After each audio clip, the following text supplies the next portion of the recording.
समाजसेवी मोर 90 एवं आसामी लड़ुची मोर लड़ार मुख्य उद्देश्य है आपण मैंने जानते आज की 30 वर्ष है कटक सहर समस्त समस्या सहित मु लड़ी जा विगत दिन में मो लड़ाई भी सरकार भी माननीय मुख्यमंत्री भी मुंड नई 2013 मसीहा रिलीफ लुट घटना आप जानते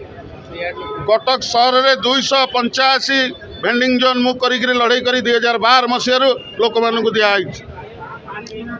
सहित बारवाटी दुर्गर नवीकरण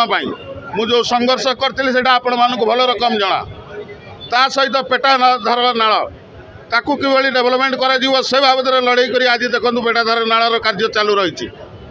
सहित कटक सहर जो खुलम भाव ड्रेनेज थिला जो थे लोक पड़ मृत्युवरण करुले भी आम लड़ाई करके आज देखते से कार्य चलुँ तेणु यही अनेक लड़ाई मो जीवन में मु लड़ी जोटा कि कहले राति पाई तेणु मो संघर्ष जारी रही तेणु निर्णायक करने भूमिका हूँ जनतांकर जनता होती जनार्दन तेणु मु कहबिनी ना मु कहू कौन प्रार्थी विरुद्ध में कौन कथा कहवाक चाहे ना मु जनता को निवेदन करी जनता उचित भल प्रार्थी को देखिए निर्वाचित करूँ जे कि आगामी दिन में जमी कटक सहर डेवलपमेंट हो पार।